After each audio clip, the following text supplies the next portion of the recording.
What's going on, people? This is your girl Danae. You're watching Wild About Philly, and I'm here at Spirit, the Seventh Fire. Right now, I'm standing here with Tamara Podimski. Hi, good, thank you. You were the leading lady in the play, were you not? Yes. Okay. Yes. And I just wanted to know, as far as the singing, what kind of music do you sing? Is it in another language? Is it English? It's part English, part Ojibwe. Ojibwe is my native language, but there's all translations in there and everything. So. Oh, great! Is it anything like the music that we heard tonight at the? Yes. The first two albums are very much like tonight's music. Really? Yeah. Oh, what about the? Do you have any other musicians that were playing here on your album? No, I never met any of these people before. So. No. But we're probably gonna make another album while we're all here together. I mean, the music was great. I loved it. Yeah, it's I good to sing too. Yeah.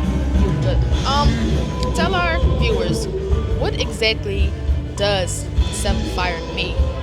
Well, the Seventh Fire is a prophecy that was given to the people hundreds of thousands of years ago, and it basically said that there would be a time when we would resurge as a powerful people again. And as people know, just from, I guess, the current situations and from history books, there's been quite a devastating time for our people since contact happened. And so the Seventh Fire is that resurgence. It's that time of rebirth, of being strong, uniting, and we are at that time right now. So it's important for this generation that I was born into, that we are born into the Seventh Fire to be strong again. So were you brought up in the Native American, like were your parents Native American? Did you grow up in that type of household? Yeah, I grew up, my mother is well, from Canada, so we don't call them Native Americans, we call them First Nations up there, but yeah, my father's Israeli, but I grew up with my native culture, with my Israeli culture, and the Seventh Fire is actually part of my specific nation, so there's like tons of nations all over the world, all over North America, but the Seventh Fire is specific to the Ojibwe people. Oh, okay. Great information. Yeah. Wow. Okay, well, we'd like to thank you, Thank you. We will definitely see you again. I really enjoyed your performance. Thank you so much. We'll be back with more Wild About Philly.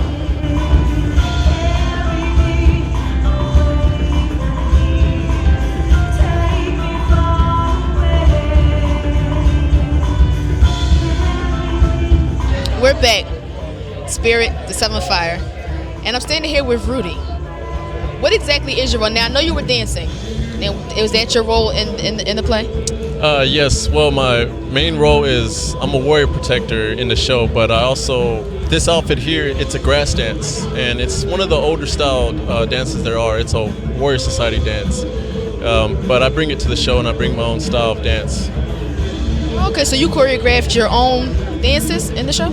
Oh yeah, I dance how I feel. You know, I express myself through my dance, so I show the people who Rudy is through my dance. Okay, now I know I've been told that there are stories being told through dance. Were you telling a story through your dance? I always tell a story through my dance. I mostly like to think of, you know, when I dance, I'm dancing for the older generation, the older people, the kids that can't walk, you know. I like to express myself in that way, to share my heart with the people in the audience. So are you able to identify what another dancer, is trying to say through their dance? Like if you were to watch another Native American dance, would you be able to tell their story? Yeah, I know the story of the dances, but I don't really like to speak for them because they're the same way I am, you know. They feel a certain way too when they dance, so I don't really like to speak for them, you know, when they dance. Okay, now let's talk about this costume here. First of all, is it heavy? No, it's hot. It's hot. Especially hot underneath of those lights. I know that. I've been on stage. We know about the lights. Now, who made these? Who made the costume? Actually, a friend of mine sewed the outfit for me, but my beadwork's through my family. It's my sister's beadwork, and she did it for me, you know. So there's a lot of love that went into this outfit. Can I see that? Like, can you get a close up of it? There's hundreds of little beads in here, and she sat there and did this. Yeah. How long did it take her to make that? I've been waiting a while. I waited about 3 summers for it. For the entire costume? For the entire beadwork. So there were different people who had their hands in making the costume. No, just, yeah. My sister and a friend of mine that sold the outfit for me. Can you turn around for us? Now, what about these feathers here? Are they real? Yes, these are eagle plumes. You can't touch them. What? No, Eagle plumes? Yes, these are plumes off the eagle, and only the person that dances can touch them, and keep the respect for that. And my top feathers are black and white off the tail of the eagle. Now, how in the world did you get your hands on an eagle or the feathers? The only people that can really carry native eagles are Native Americans, are card holders. So they actually have eagles. Right.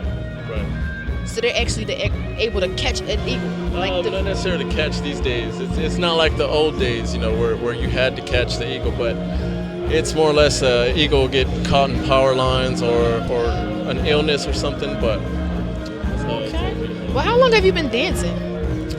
I've been dancing since I was 6, and I'm 27 now, so it's been a while. Wow, really? So ever since who were some of your inspirations as far as dancing? Like, I know you weren't just 6 years old choreographing your own dances, or were you?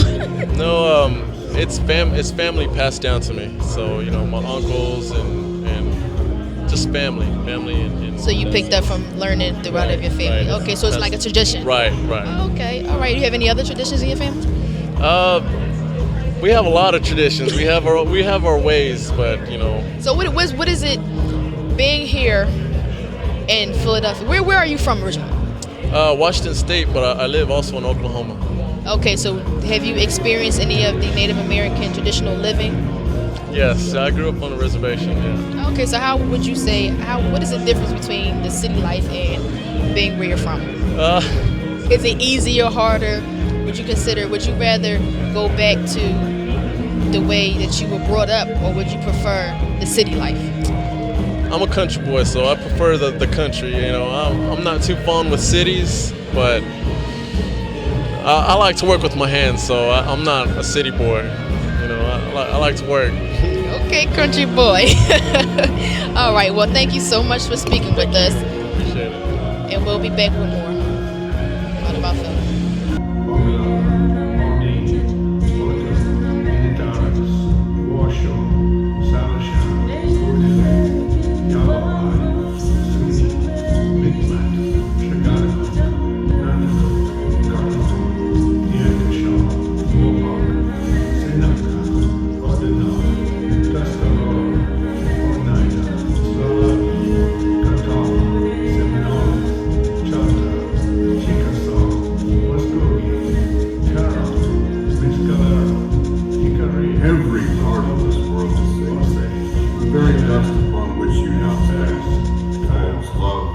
Because it is rich with the blood of your ancestors.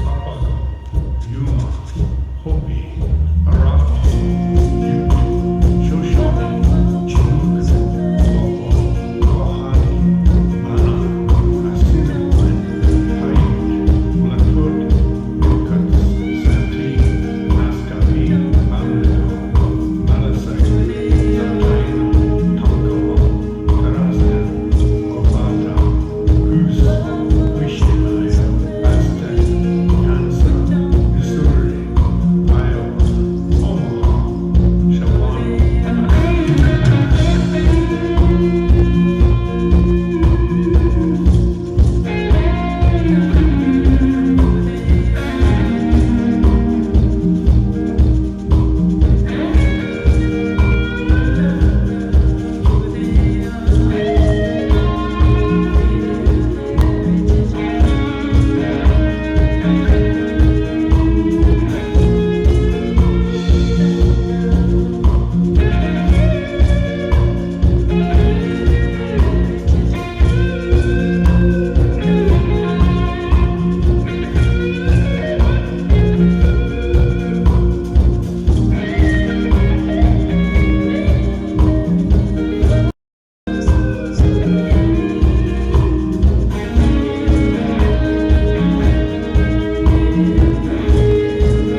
I'm Tamara Podemski, and I'm wild about Philly. Pretty Youngblood, and I'm wild about Philly.